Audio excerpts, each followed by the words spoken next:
Imagine a quiet night when the world slowly settles and only the breath of the wind lingers in the air.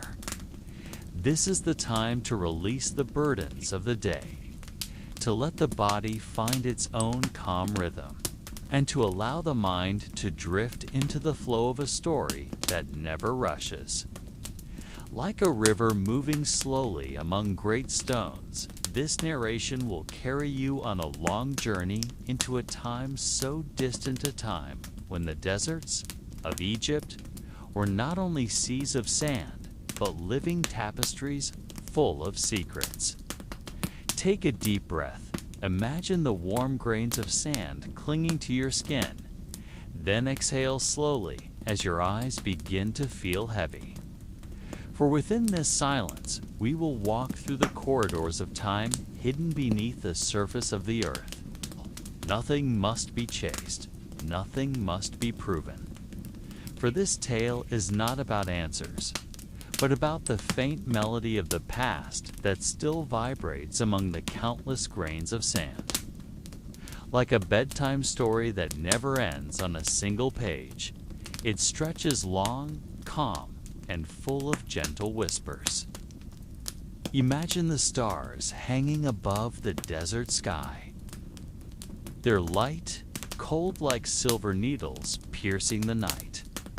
And beneath them lies an endless expanse that once concealed cities, temples, and lives now reduced to memory. We will walk slowly, as if each footprint will soon be blown away by the wind, while in our hearts grows a question that does not require an answer. For in the end, the purpose of this journey is not to reveal every secret, but to learn how to listen to the silence that history has allowed to speak.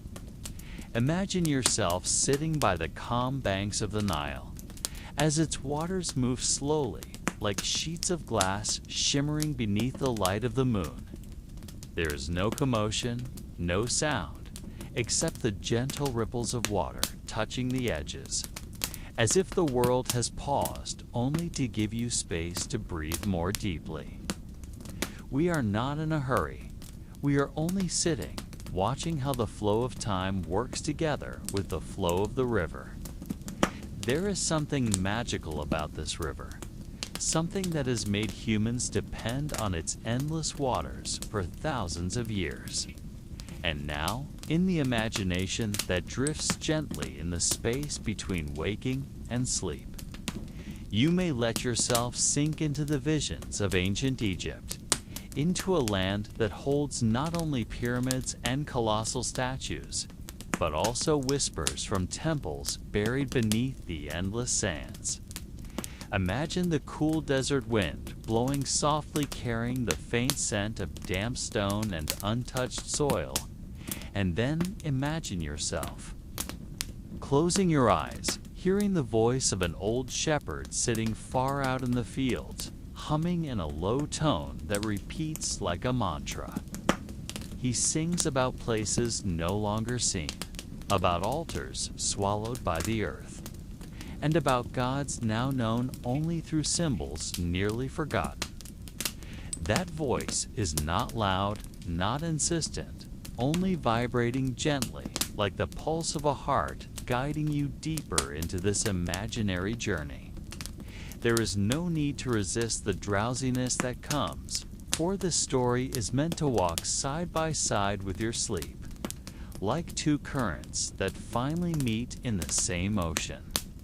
Around 2500 BC, along the wide banks of the Nile that always brought fertility to its soil, stood a civilization that still leaves immense questions to this day.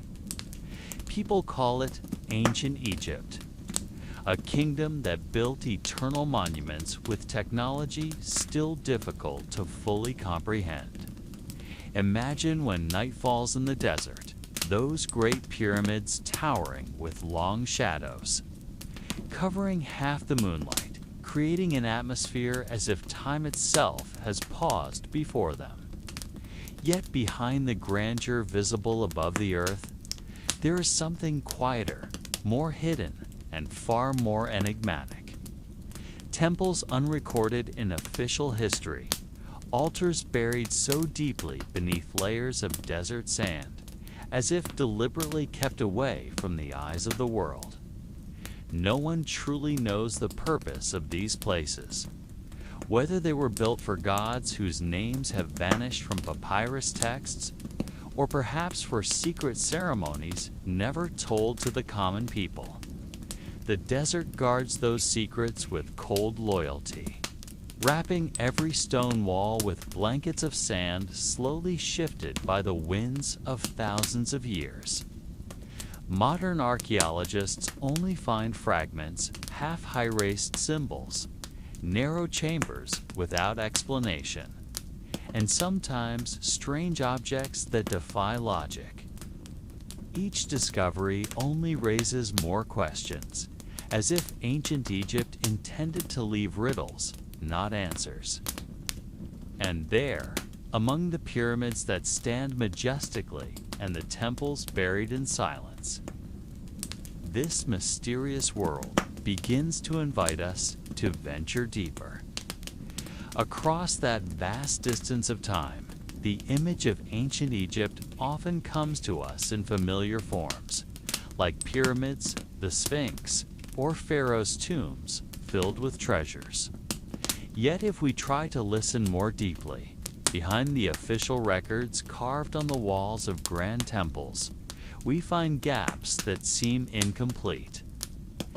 There are tales of minor rulers whose names vanished from dynastic lists, hints of dark rituals never described in detail by ancient scribes, and fragments of texts mentioning sacred places forbidden even to high priests.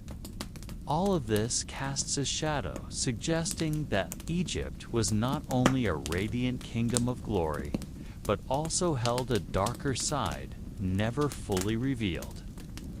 The temples buried beneath sand may have belonged to that hidden side, spaces not meant for the public, but for a select circle who understood something deeper.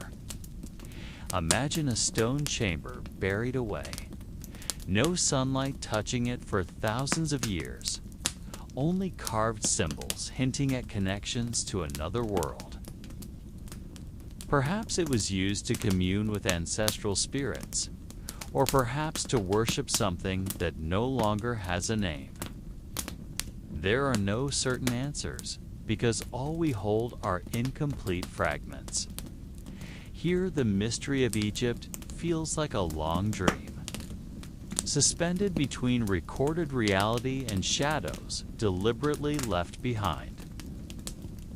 And as we walk along the quiet banks of the Nile, hearing the desert wind blow softly, we seem invited to imagine what might have once happened beneath the sands, still covering so many of its secrets. Over time, many researchers have tried to unravel the layers of mystery of ancient Egypt with the tools of archaeology, history, and imagination, often mingled with legend. They dig along the banks of the Nile, in silent valleys, and across vast deserts, yet there always seems to be something left behind, concealed beneath untouched veils of sand. Each new discovery expands our knowledge, but also stirs even greater questions. Why were some temples deliberately buried by the very people who built them, as if to hide something from future generations? Why are there walls with carvings seemingly erased on purpose, leaving behind empty spaces never explained?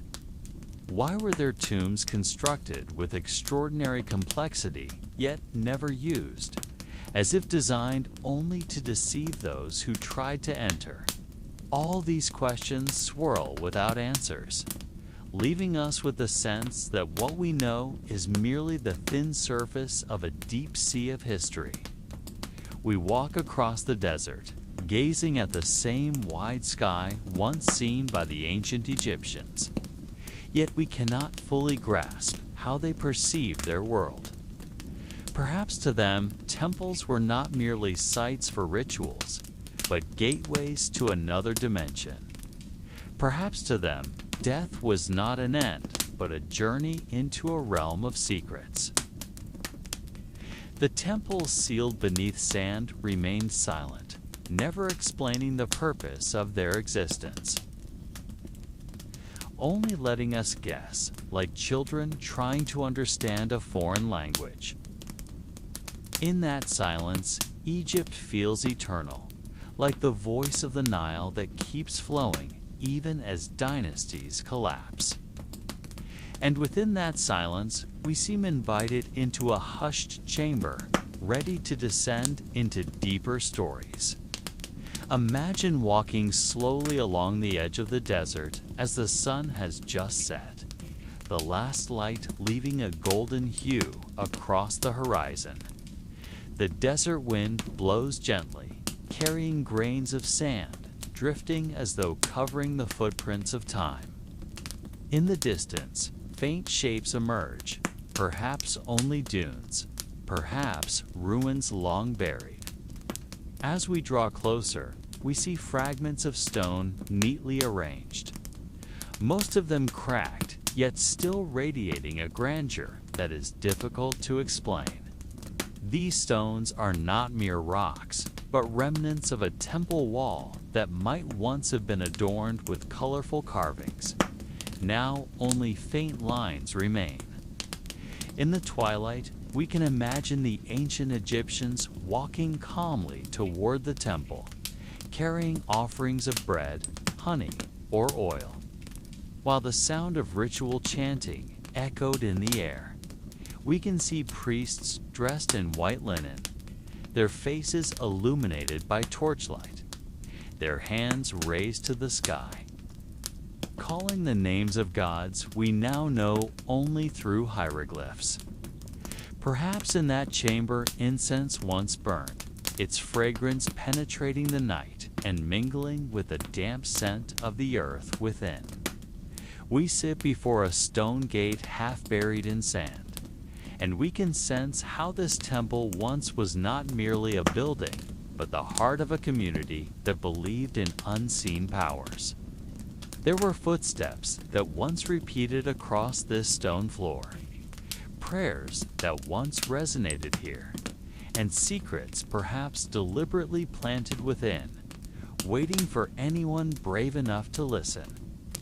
As the night deepens, the shadows of the walls grow darker, as though closing off any explanation, and we can only gaze in silence, listening to the desert whisper of the past. As the night descends deeper, we sit silently before the stone gate, letting imagination pierce through layers of time no longer measurable by numbers. The desert wind grows colder, and every whisper carries faint echoes that might come from thousands of years ago. In silence, we can imagine the craftsmen who once carved stone with bronze hammers, creating reliefs of gods and kings upon the temple walls. The sound of metal striking stone once served as daily music that filled this space, and their rough hands left marks still visible today. Picture also the slaves who lifted massive stone blocks, their bodies sweating under the blazing sun. Yet tonight, only the stones remain, lying like the carcass of a forgotten giant. Merchants might once have stopped here, selling incense from Nubia, gold from far to the south, or wheat from the Nile Delta. They sat on the temple steps, speaking in hushed tones while waiting for priests to summon them to present their offerings. We may also imagine children running across the temple courtyard, laughing in a language that now survives only as symbols on inscriptions. Their voices are no longer heard, yet their shadows linger, as though the desert air still holds the echo of their steps. If we close our eyes, we feel as though we walk among them, touching the cold stone walls, inhaling the scent of incense, hearing prayers we cannot understand. All of this is but fleeting visions, shadows that may be true or may be born only from the silence of night. Yet within these visions, we realize that this temple once lived, once breathed alongside humans, and now remains only in broken, silent form. The desert has slowly devoured it, but it still leaves fragments of stories that we may hear if we are quiet enough to listen. Beyond the stone gate, if we try to wander further with the eye of the mind, there appears a long, dark corridor, once lit only by torches carried by priests thousands of years ago. The walls of the corridor were adorned with paintings of red, blue, and gold, now faded. Yet if we imagine them fresh, they would gleam like jewels, reflecting the flame's light. There, a painted procession is visible, gods with animal heads walking beside kings, while rows of ordinary people carry vessels filled with offerings. Perhaps once the priests stood along this corridor, reciting prayers in a language now preserved only in fragments of ruined papyri. Every step they took echoed against stone, creating a sacred rhythm that we can only hear within memories we construct ourselves. Inside the passage, we may imagine the heavy scent of incense, mingling with the odor of oil and animal fat used for light. Picture, too, the sound of chanting, flat and repetitive without elaborate melody. A low tone that continued without end until the body shivered. The children who once ran in the courtyard might have stopped at the doorway, afraid to enter, for the corridor was too sacred. The merchants who brought gold were never permitted inside. Only priests and kings could pass that boundary.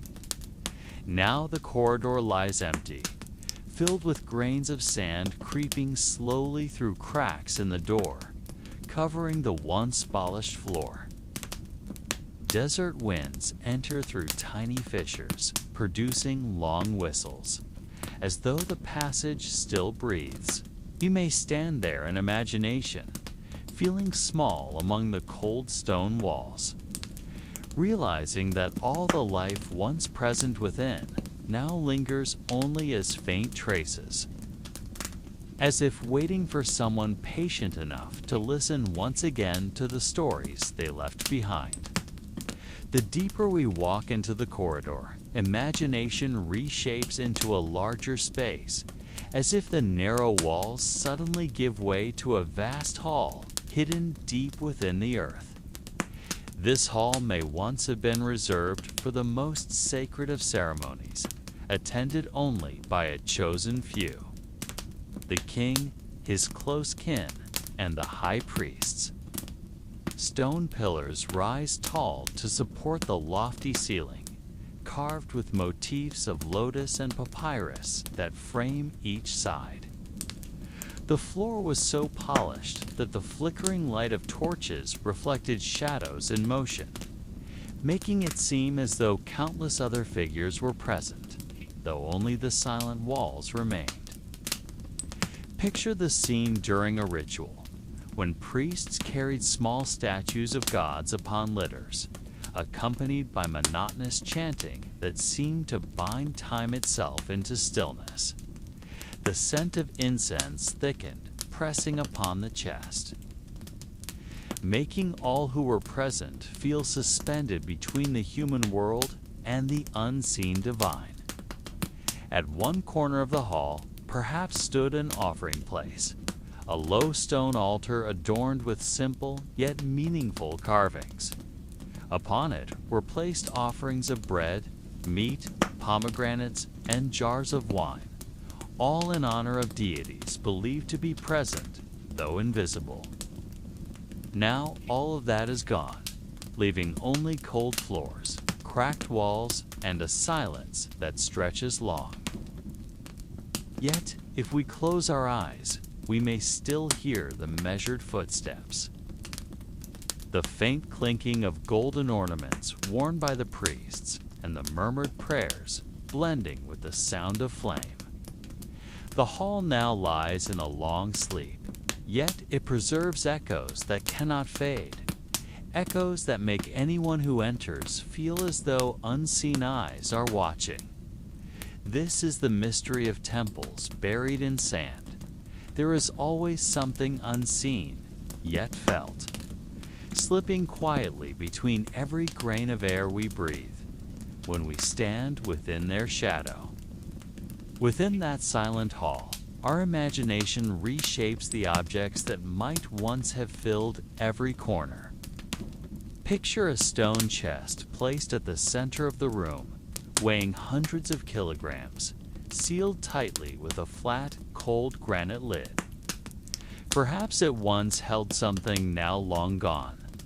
Perhaps papyrus scrolls dissolved by time, or offerings of gold long plundered by impatient hands unwilling to wait for death to claim riches. Near the pillar, one can imagine a small limestone table upon which rested a simple instrument. Perhaps an ancient lyre, its strings long broken, its wood destroyed by dampness. That instrument might once have been played during rituals to summon the presence of ancestral spirits, or to build a bridge between the human world and the unseen. There might also have been large clay jars filled with sacred water drawn from the Nile, placed as symbols of fertility and the flow of life. Those jars are now shards, yet their shadow still lingers like the faint scent that remains long after incense has burned away. Some walls bear carvings that have nearly vanished, yet the basic forms remain recognizable. Deities with animal heads, upright bodies, and hands raised holding scepters of power. These figures may once have been painted in red, blue, and gold, but now only faded lines remain, resembling scratches of nature more than art. For archaeologists, such fragments are small clues guiding long paths of study. But for our imagination, they are larger doors into a world untouched by science alone. When we sit quietly and picture that chamber, there is a subtle feeling as though these objects are not mere lifeless things, but remnants of energy still clinging, as if waiting for someone to grant them meaning once again. Were they only tools, or did they hold spirits left behind with the memory of ancient people? No one truly knows. What is clear is that in that silent space, every stone, every crack, every shard speaks without sound, reminding us that something endures. Even as ages turn and the hands that once touched them have long since become dust. If we step further into imagination, we can picture the days that might once have unfolded around that temple, when its walls were still whole and its roof shielded from the desert heat.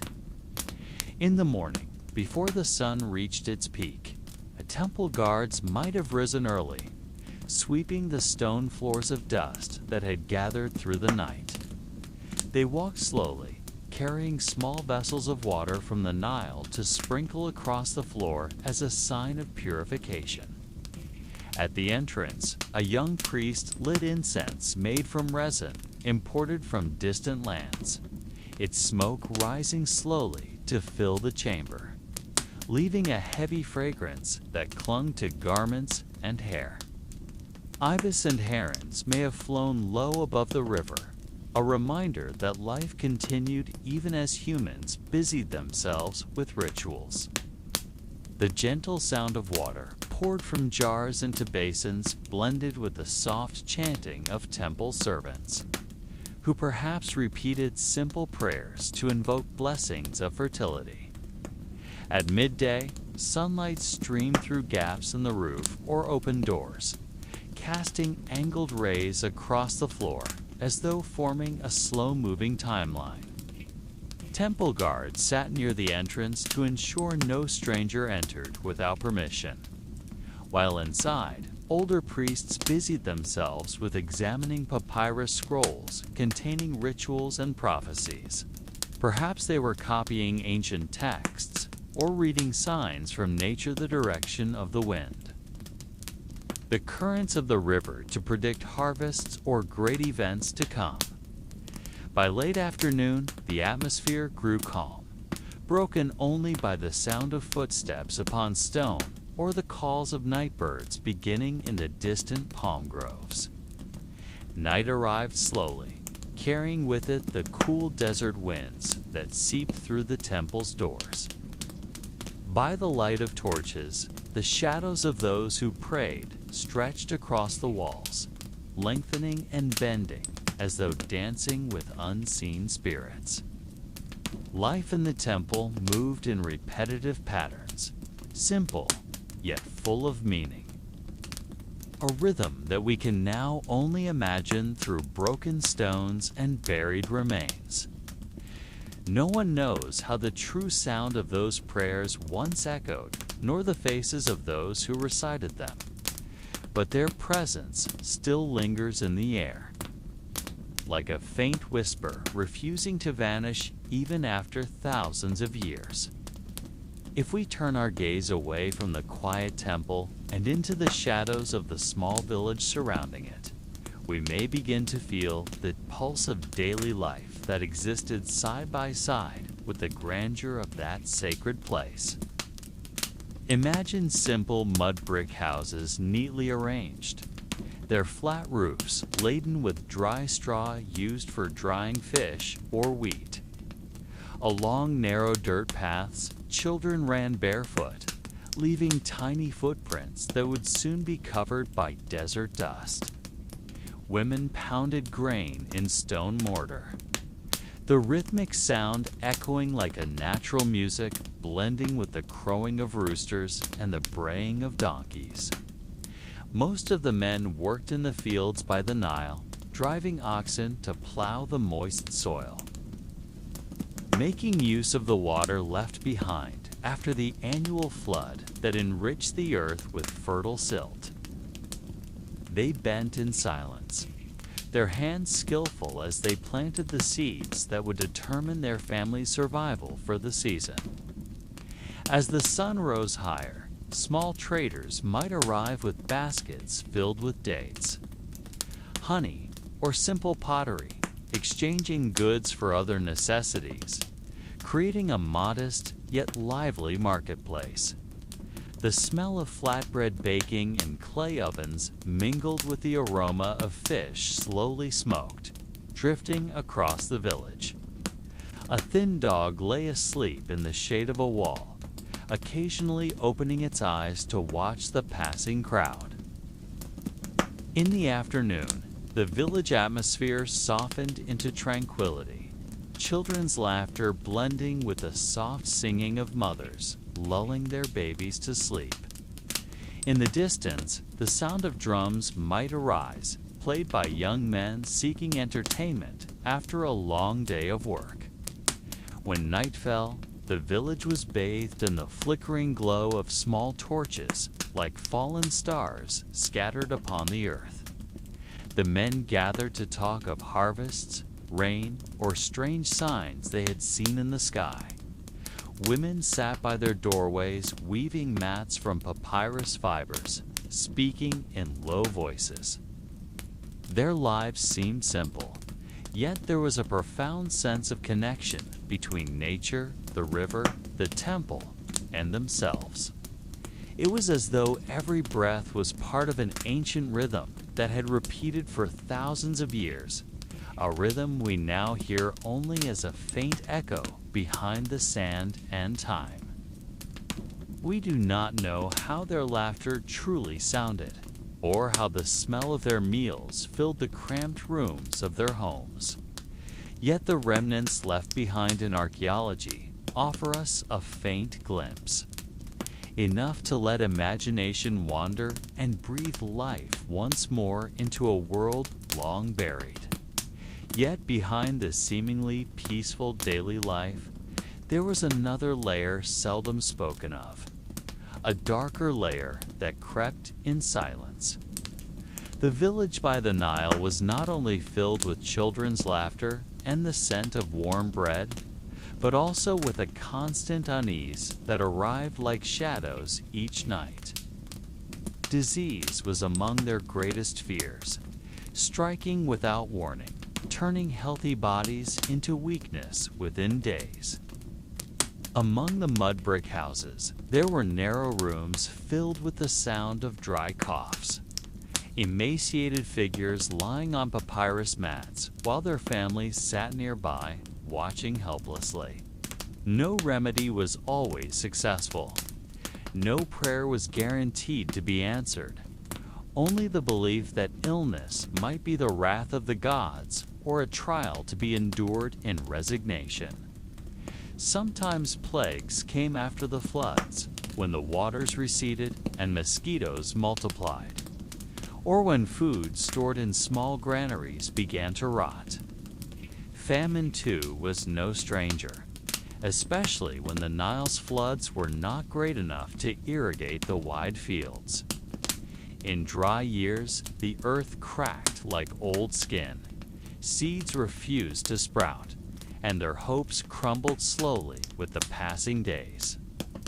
In the village marketplace, the price of grain, sword, and small fights could break out over a handful of wheat.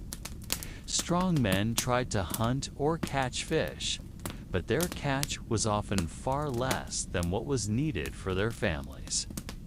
At night, as the desert winds blew cold, people whispered of ill omens, of stars moving strangely, of unfamiliar sounds coming from the direction of the sand-buried temple.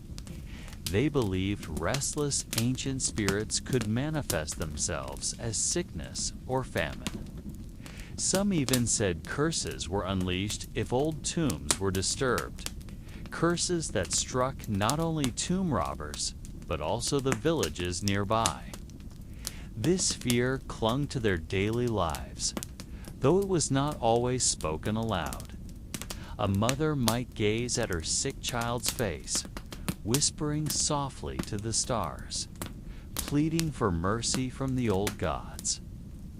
A farmer might drive his staff into the cracked soil in frustration, thinking that the river's meager waters were a sign of cosmic imbalance. Their lives were a dance between hope and fear, between the warmth of torchlight and the cold shadows that never truly left. We can only imagine how long the nights must have felt for them, with the endless sound of coughing, with empty stomachs, with eyes searching for answers in a sky that never replied.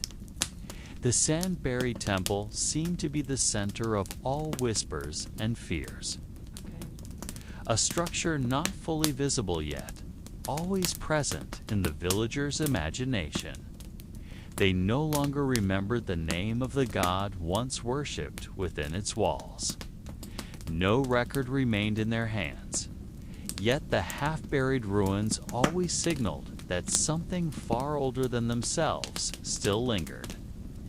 Whenever the desert winds blew hard and swept away grains of sand, parts of the stone wall would emerge, etched with faint carvings that were no longer whole.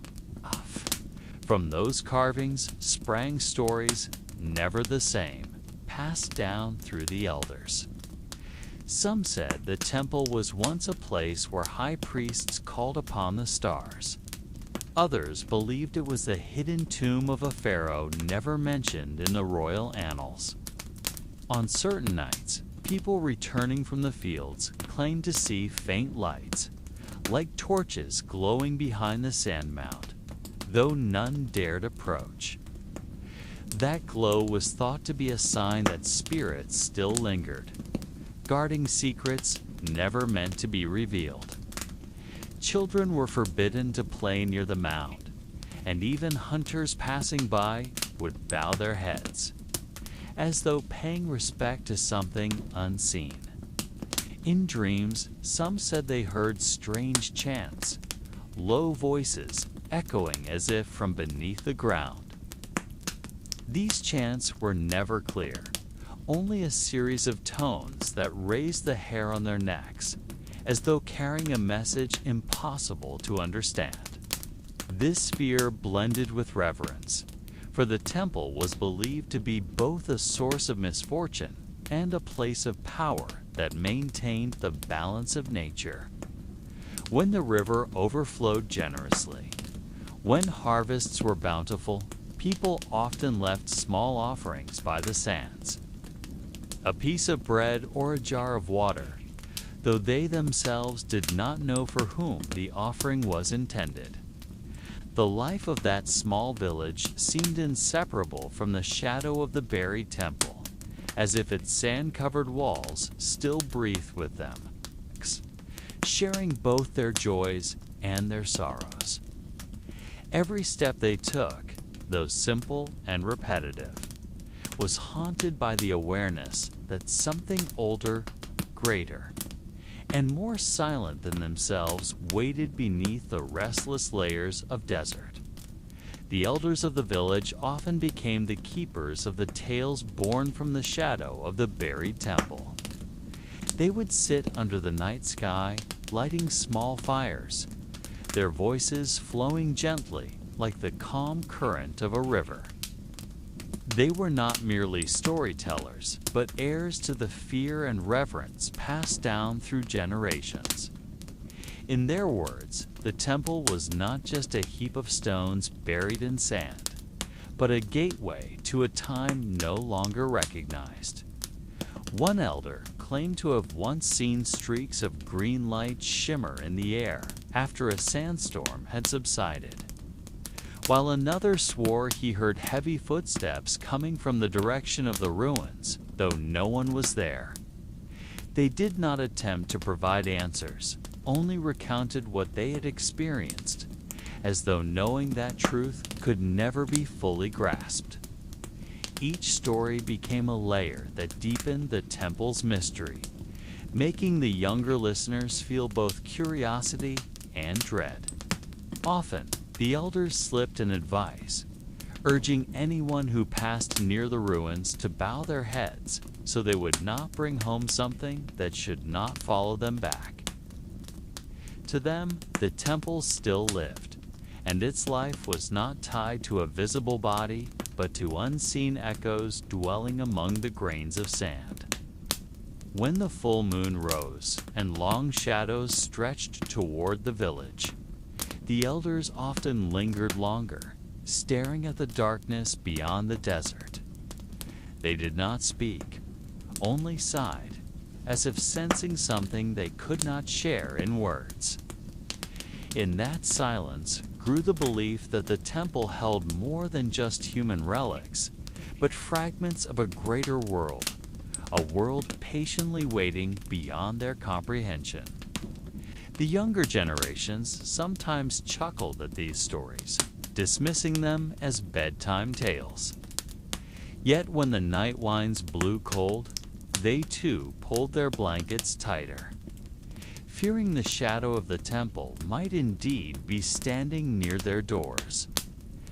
This was how mystery survived, not through answers, but through whispers that never faded, slipping from the elders' mouths into the ears of children who did not yet know what they should believe. On a night when the sandstorm had subsided, part of the temple wall emerged faintly, like an old body showing scars of the past.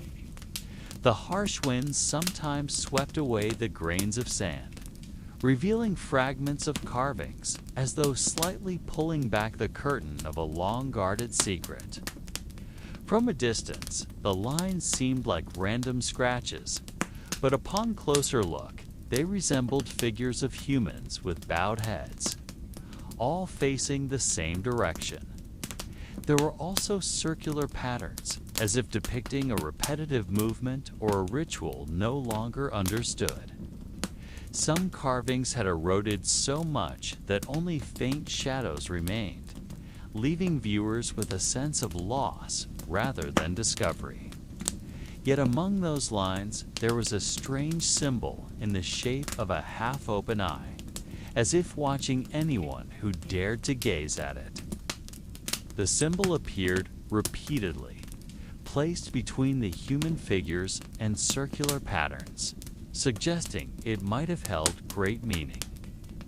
Researchers from the city once tried to photograph and document it, but when the images were examined, the details always came out blurred, as if the sand itself refused to be fully captured. The villagers called it the eye that never sleeps, and they believed it was a sign that the temple still guarded its secrets. When the night turned still and the moon cast its light, the shadows of the carvings appeared to move slowly, like dancers following an unheard rhythm. Those who witnessed it often fell silent, afraid to make a sound, for they felt watched by something older than time itself. These carvings were not merely works of art, but windows into a silence filled with questions. No one could be certain of their meaning, whether they were prayers, warnings, or simply tales etched by ancient hands.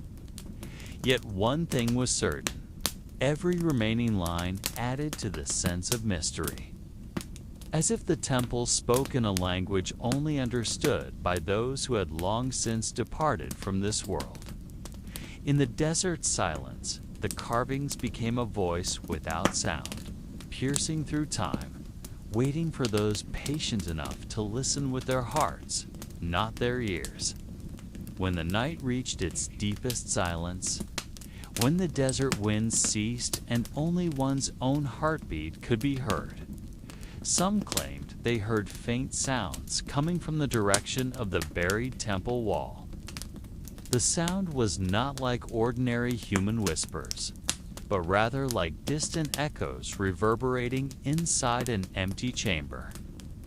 At times, it resembled a low, repetitive chant, and at other times, it seemed like a prayer in a language no longer recognized. No one could determine its source, for whenever someone tried to approach, the sound would vanish, leaving behind a silence even thicker than before. Some said it was merely imagination born of exhaustion and the solitude of the desert. Yet others believed it was the voice of ancient guardians, spirits that never abandoned the temple, though their bodies had long turned to dust.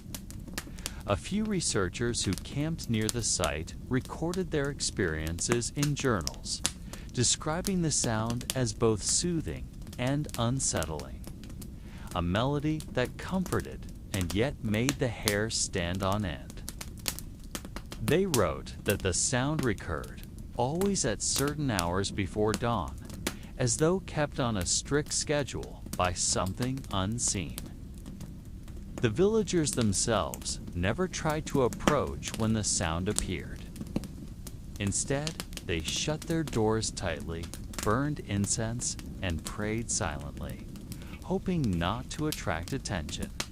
To them, the sound was not merely a strange phenomenon, but a sign that the temple was still alive, even though it had been buried under sand for thousands of years. In their belief, the sound carried both warning and reminder that humans were but fleeting guests before the endless march of time. Anyone who dared ignore that message, they said, would be lost in the sea of sand, wandering without direction until they vanished without a trace. These faint voices remained a mystery, with no tangible evidence to explain them. But perhaps because of that, they lived stronger in stories and whispers of the night, wrapping the forgotten temple deeper in an aura of uncertainty that was at once calming and terrifying. Beyond the faint voices that haunted the desert nights, There were also tales of strange lights that sometimes appeared from the cracks in the sand surrounding the buried temple. These lights did not always show themselves, only on rare occasions, particularly during full moons or when the sky was utterly dark without stars. Those who claimed to have seen them described a bluish-green glow, like the flame of a torch wrapped in a thin mist, moving slowly as if tracing the lines of carvings buried under sand. Sometimes the light appeared as a straight line, other times as faint circles on the ground's surface, before fading as though reabsorbed by the desert. No one could get too close, for whenever someone tried, the light vanished more quickly, leaving behind only a dim trace that was impossible to confirm as real or mere trick of the eyes. Some archaeologists who camped near the site reported similar experiences. They described the light as a phenomenon that could not have come from fire or man-made lamps, for it appeared without sound and without a visible source. Some speculated it might be caused by certain minerals reacting with the night air, while others linked it to unexplained natural electrical phenomena. Yet for the local villagers, such explanations were never enough. They believed the light to be the trace of ancient priest spirits, signals that prayers were still being offered within the temple, even though human voices had long fallen silent. In their belief, the light was a sign that the temple still breathed, still guarded something that was not meant to be disturbed. Several researchers tried to capture the phenomenon on camera, but the results were always vague, no more than blurry streaks that could not be verified. Some people claimed the light appeared only to those chosen or tested, as though the desert itself decided to whom it would reveal its secrets. Perhaps that was true, or perhaps it was nothing more than illusion brought on by the long, endless nights.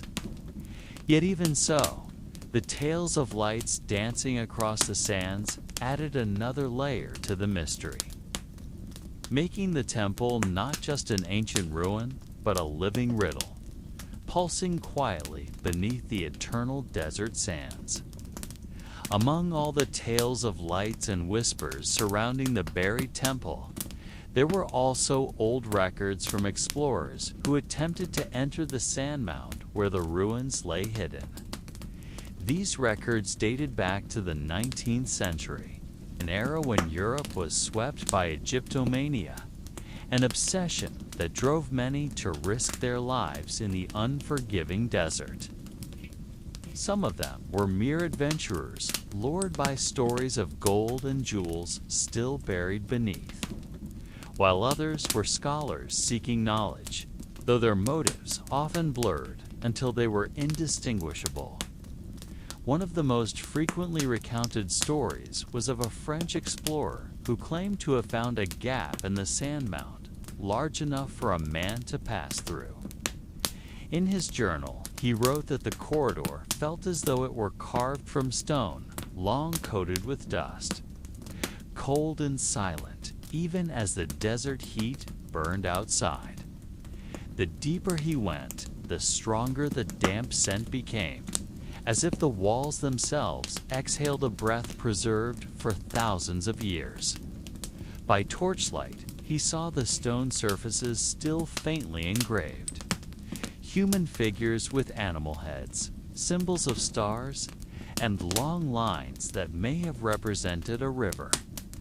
He wrote that his steps echoed, yet the echoes seemed not to be his own, but those of something walking alongside him in the corridor. He pressed on, though fear grew heavier, until at last the passage ended in a chamber whose walls rose higher, carved with markings he could not understand. In the center of the room stood something like an altar, though cracked and layered with fine sand. he felt an unnatural chill, like a current of wind flowing from a direction with no exit. The explorer dared not touch anything, standing there for a long time before finally retreating back to the surface. At the end of his notes, he wrote a strange sentence, more confession than report. He said the passage still waited, and that whoever returned would not emerge with the same soul. This journal was later found among his belongings after his sudden death in Cairo, with no clear cause. Some dismissed it as coincidence, while others believed something from the temple had followed him. Such records have never been fully proven, yet they endure, becoming part of the legend that deepens the allure of the buried temple beneath the desert sands. Another tale often found in old archives is the story of an English archaeologist who arrived decades after the French explorer, bringing more advanced equipment, and a small team to investigate the sand mound believed to conceal an ancient temple. His notes were more detailed, filled with measurements, sketches, and lists of objects they discovered around the site. Yet between the technical data, there were passages that felt far more personal, as if written when he could no longer maintain the detachment of a scholar. He wrote that their first night in the desert felt unusual, with winds carrying a sound like singing. Faint and almost imperceptible, yet clear enough to make everyone fall silent for a moment. The next day, after hours of digging, they uncovered an uneven stone wall, built from large blocks carved with extraordinary precision. In one section, there was a gap covered in sand, and when cleared, it revealed a faint relief depicting a figure standing with arms raised, surrounded by stars and a great circle that might represent the sky. The archaeologist noted that the figure did not resemble the usual Egyptian gods he had encountered in literature, but something more foreign, with a face he could only describe as having eyes far too large for human proportions. They decided to enter through the gap, and once the path was opened, they discovered a sloping corridor descending deeper into darkness. Their oil lamps and torches cast long shadows, making the carved walls seem to move. In his notes, he admitted that some team members grew uneasy, even refusing to go further. Yet curiosity drove them on, until they reached a chamber unlike the one described by the French explorer. This room was narrower, but its walls were covered with carvings resembling writing, though nothing like familiar hieroglyphs. He wrote that the symbols were more like circles, curves, and spirals repeating in patterns. When they lit a torch brighter, one of the team claimed the symbols glowed faintly, reflecting light, though no metal surface was present. The archaeologist refused to believe in mystical phenomena, yet he himself noted that the chamber felt strange. With air unnaturally cold and the sound of dripping water with no visible source, they lingered only briefly before retreating. But that night, while resting in their tents, several awoke to the sound of footsteps circling the camp, though when they checked, no tracks were found in the sand. In his final note before leaving the site, the archaeologist wrote that the temple was not simply abandoned by the ancient Egyptians, but deliberately buried, perhaps to hide something not meant to be seen by later generations. That sentence hung unfinished, without further explanation, as if he himself feared to record the truth he might have sensed. The notes are now stored in a small museum in England, rarely read except by a handful of scholars still captivated by the mystery of the buried temple beneath the desert sands. For the local people living near the closest oasis, the story of the buried temple slowly entered their folklore. They did not speak of it with archaeological terms or research language, but with whispers passed down from parent to child, from grandfather to grandson. They called it Beit Alser, the House of Secrets, a place where humans were not meant to wander too deeply. Shepherds who took their flocks into the desert often claimed that when the wind blew hard, they could hear a sound like ancient prayers drifting from the direction of the suspicious sandhill. Sometimes it sounded like weeping, other times, like chanting it, was hard to tell.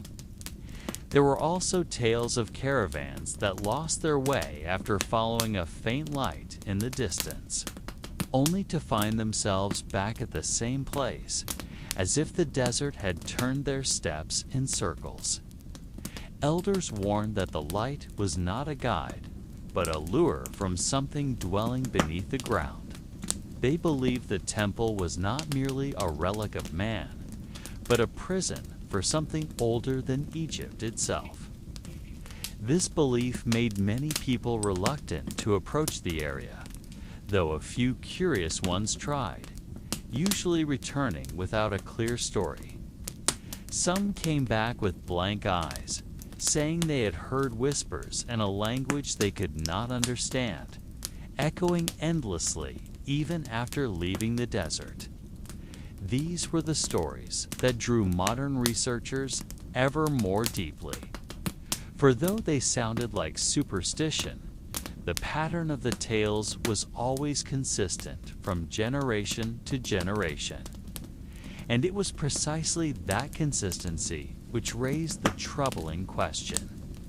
Was there truly something beneath the sands that was more than just myth?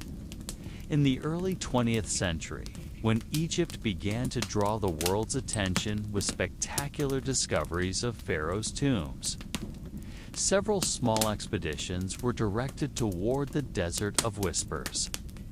They were not large, well-funded teams like those digging in the Valley of the Kings, but rather small groups of researchers, treasure hunters, and sometimes adventurers who had merely heard the old stories. With crude maps marked by faint lines, they ventured into the desert with camels and meager supplies. The records left behind from these attempts are scarce, yet they paint a telling picture.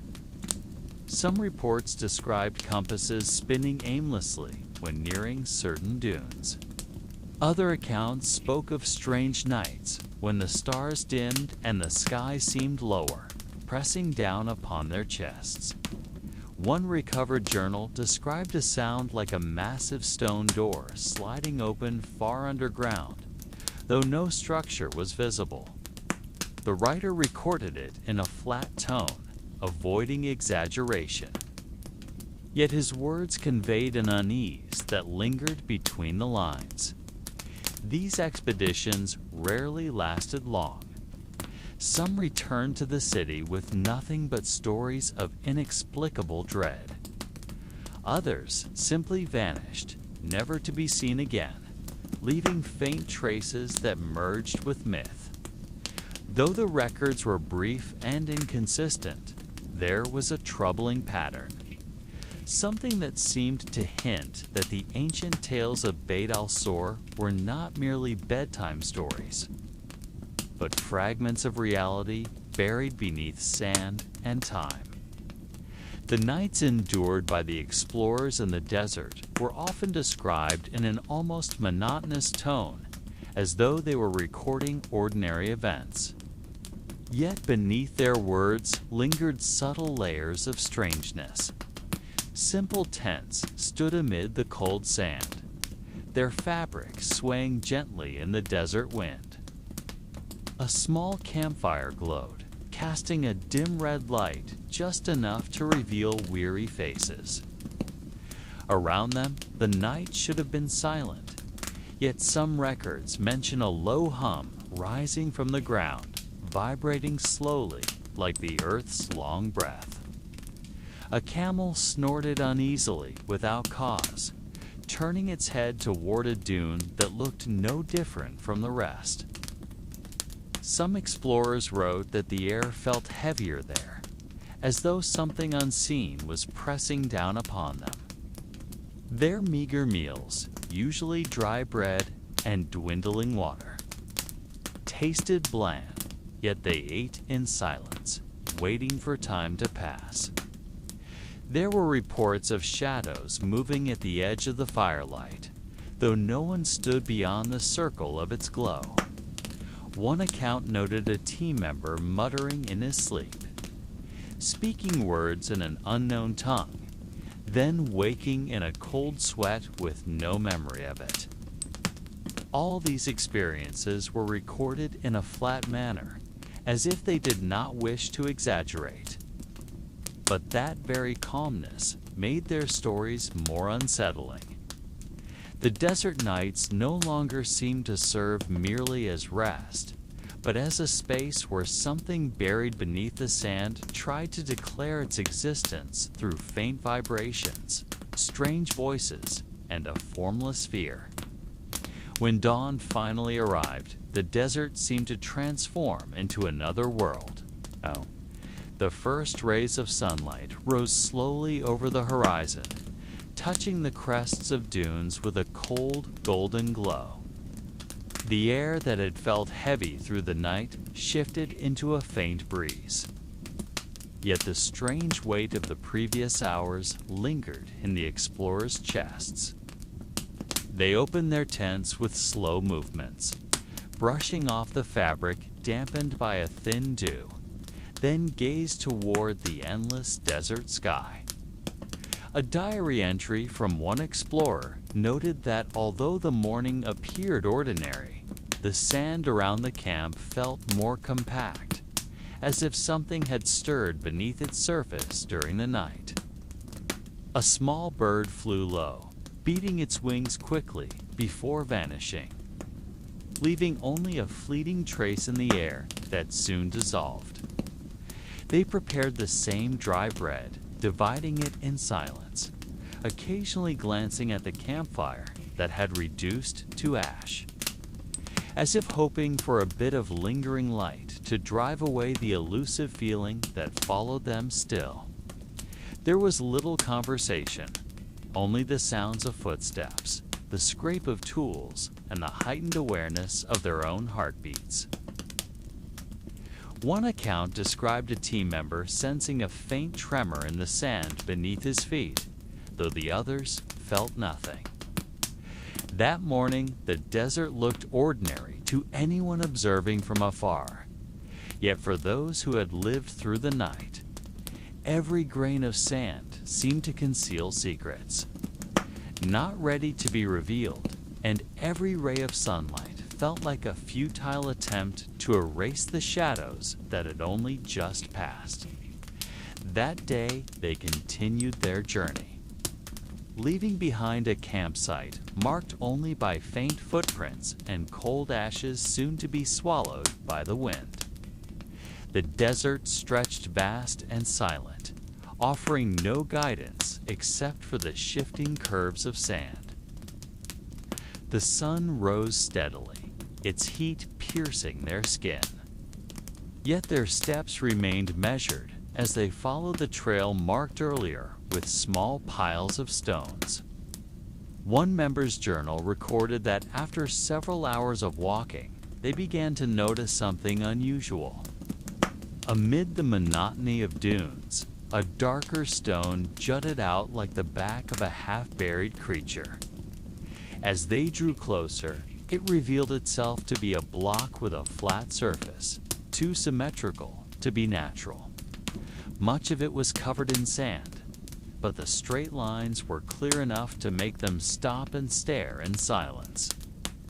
There was a sense that what they had found was not merely stone, but a fragment of something far greater. One of them brushed away some of the sand with his hand, grains falling slowly to to reveal faint carvings eroded by time.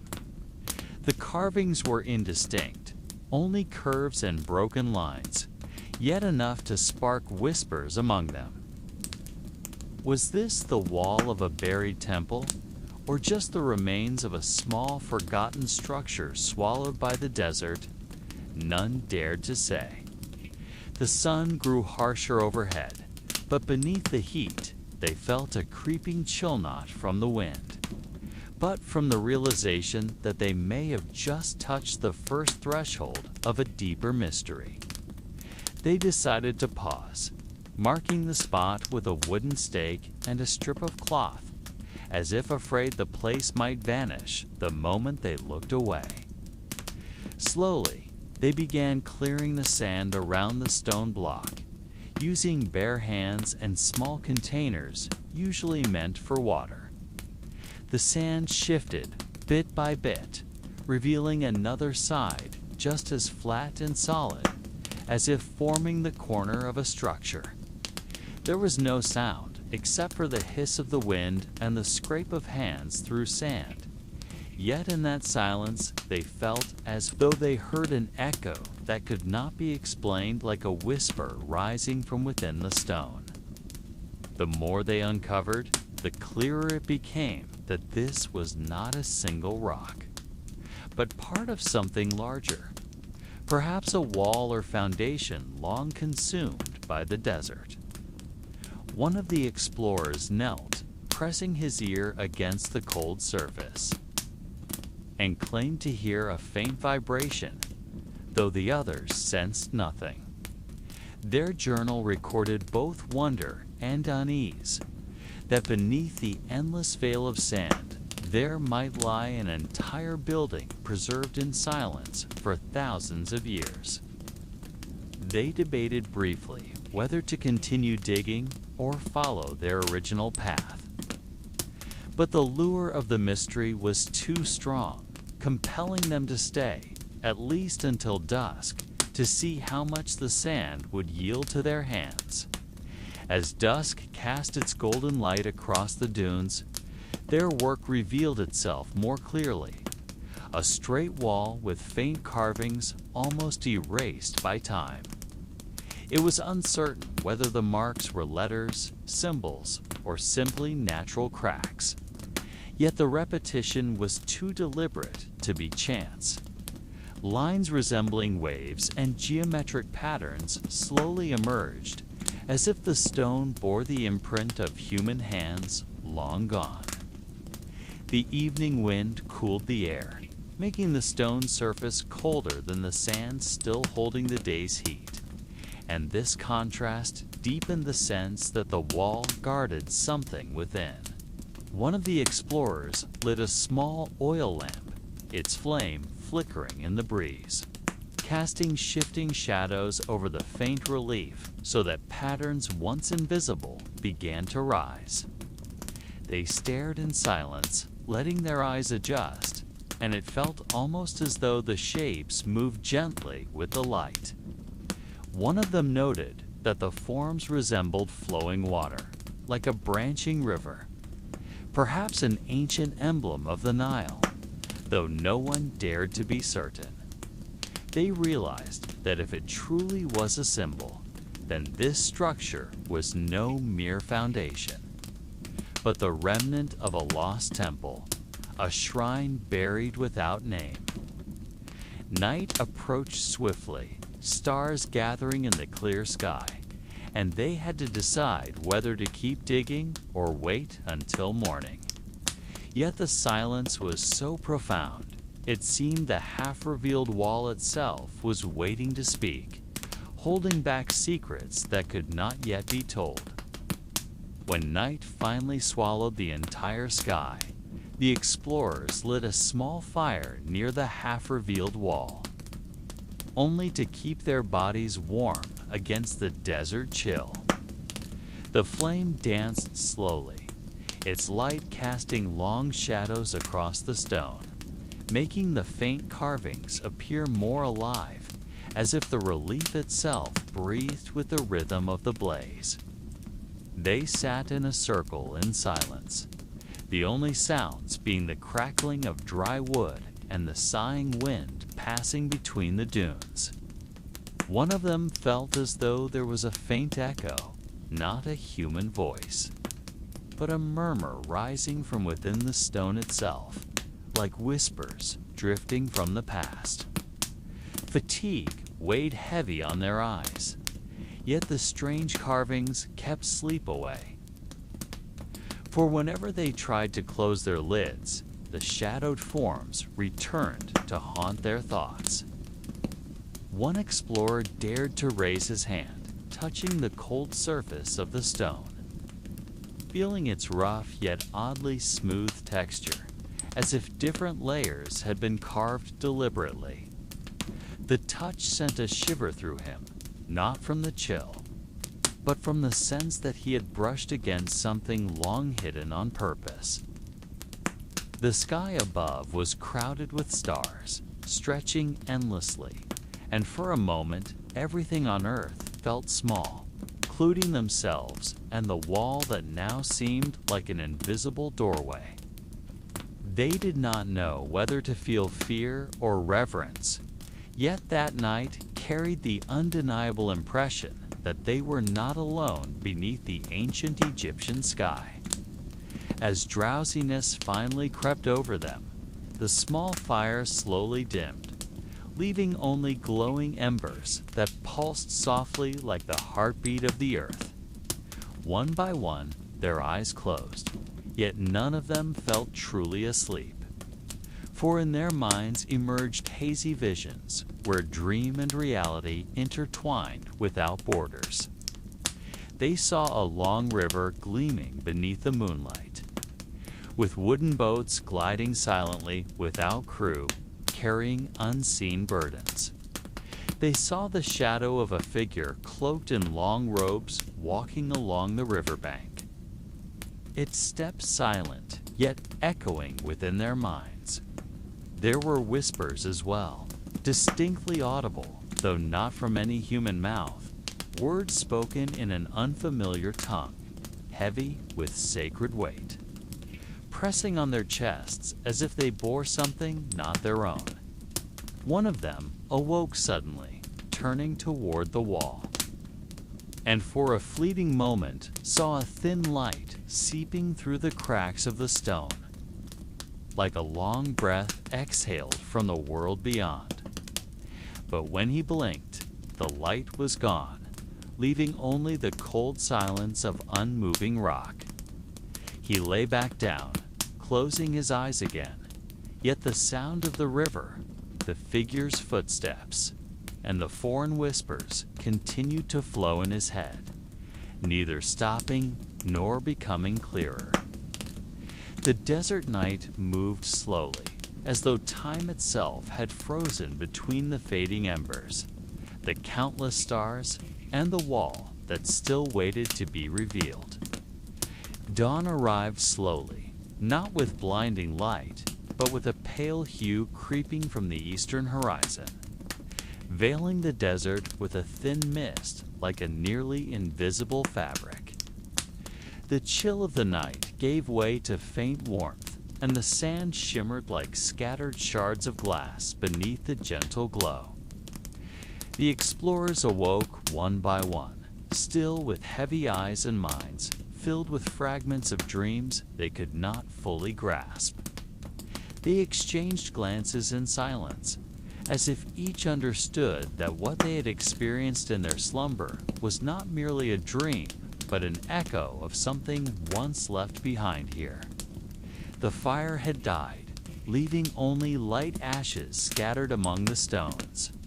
Yet, near the wall, they noticed something they had overlooked the previous night, a faint pattern etched on the stone surface, almost hidden by dust, but now made visible by the dawn's light. The design resembled waves of a river, coiling and intertwining, as though hinting that what they had seen in their dreams was no illusion, but rather the trace of this place, memory, still alive in silence. They stood before the wall, letting the morning glow touch the markings, and somehow each of them felt that their journey was only now about to descend into a deeper layer, one that could no longer be separated between the realm of the living and the world long buried beneath the sands. As the dawn's light grew stronger and the shifting shadows of the sand stretched across the ground, the explorers felt a strange pull to trace further along the stone wall that had revealed the faint pattern. No one gave a command, and no one forced them. Yet their steps moved together toward the part of the desert rarely touched by light. The wall was not just an ordinary cliff of rock, but part of a structure far larger, as though only the tip of a building swallowed by sand for centuries.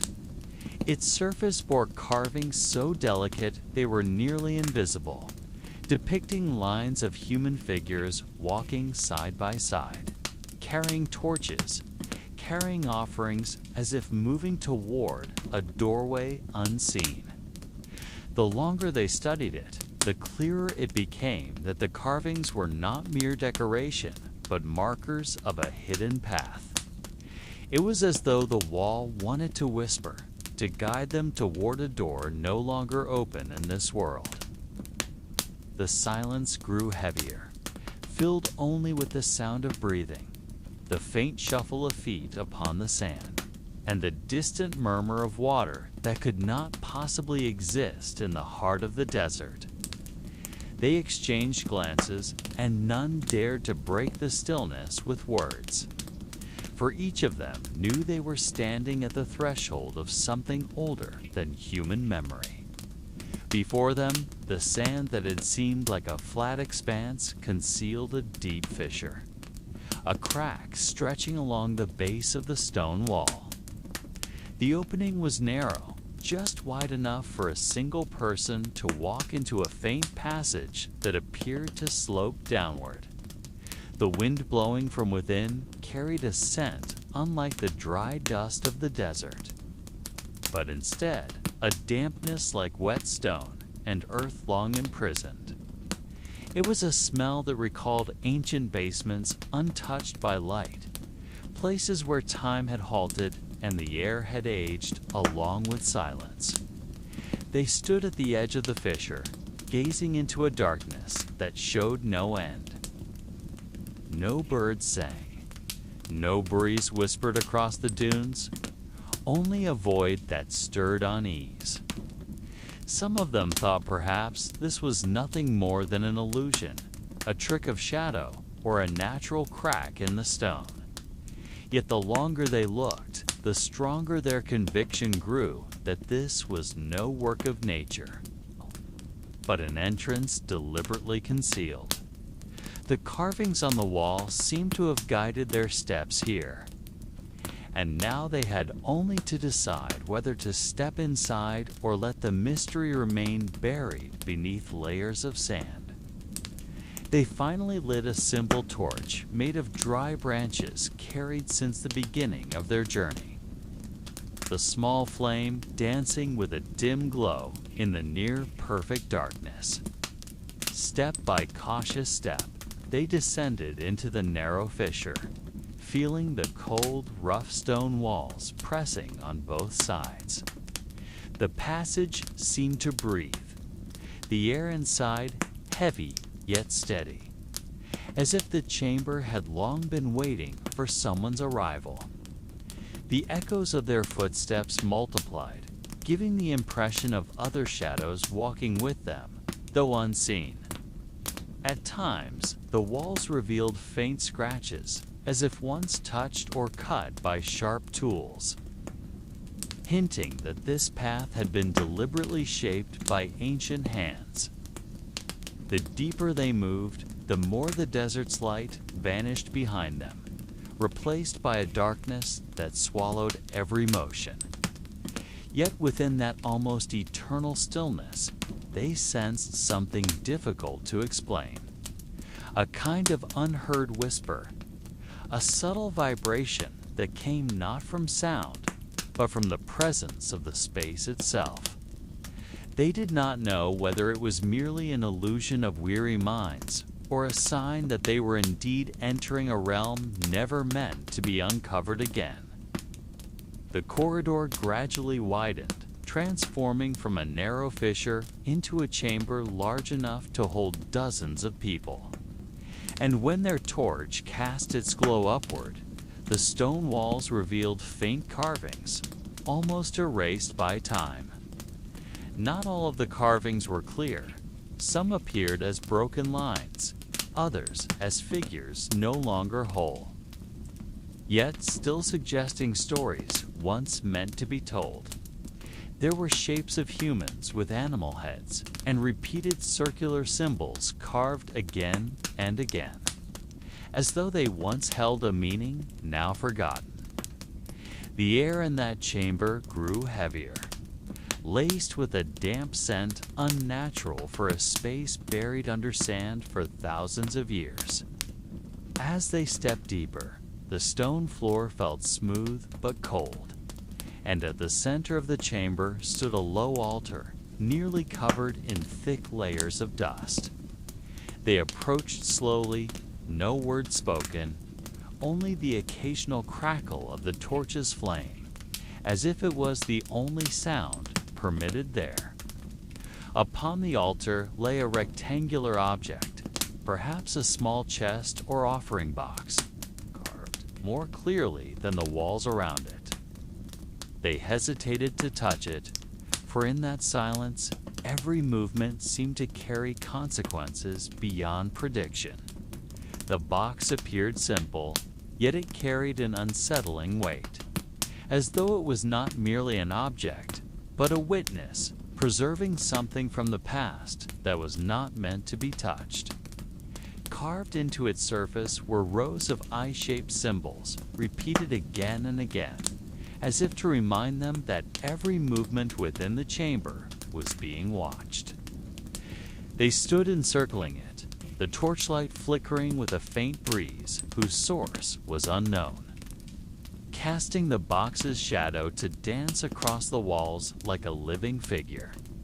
None dared to touch it, yet curiosity pressed upon them slowly, making the beating of their hearts sound louder in their own ears.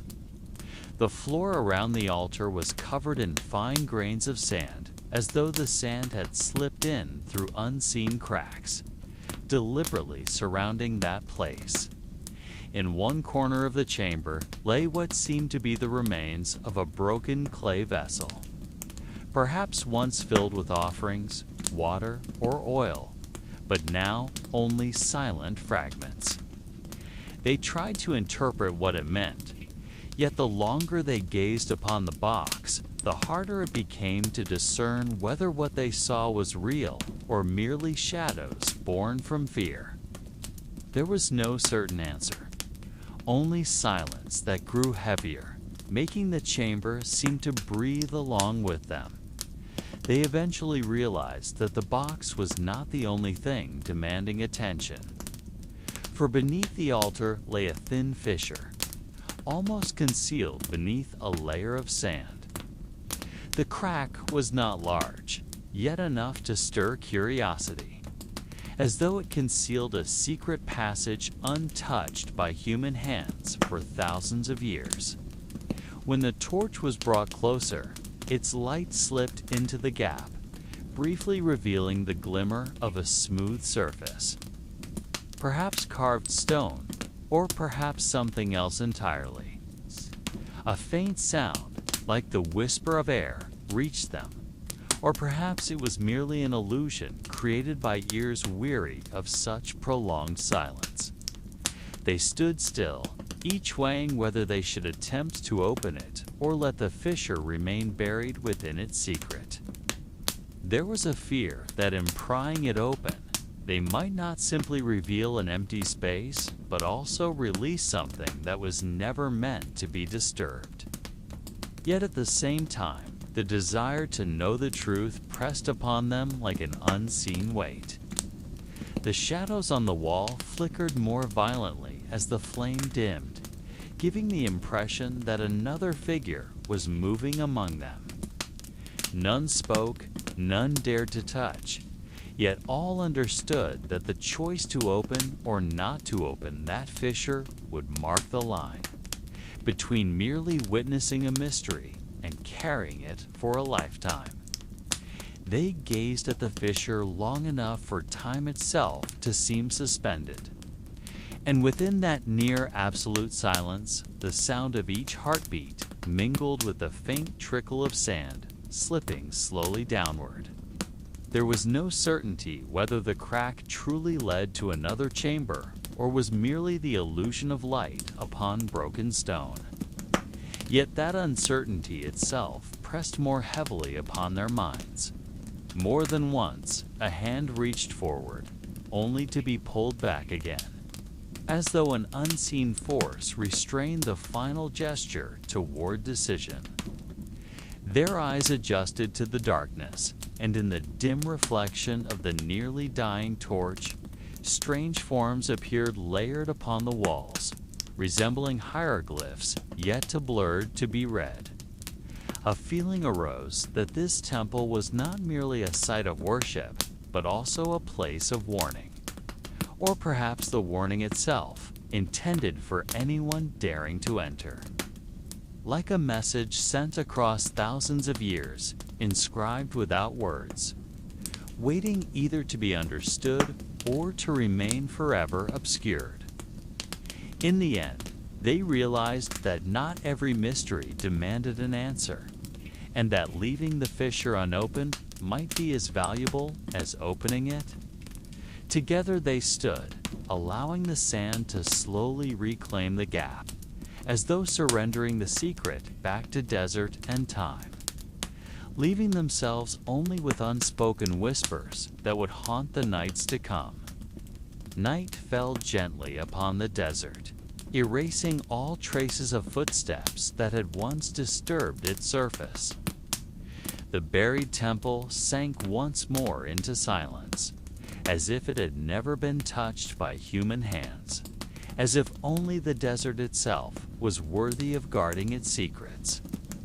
The wind carried fine grains, closing fissures, closing signs, closing the gap that had tempted both eyes and mind, until only an even stretch of sand remained, blending seamlessly with the horizon.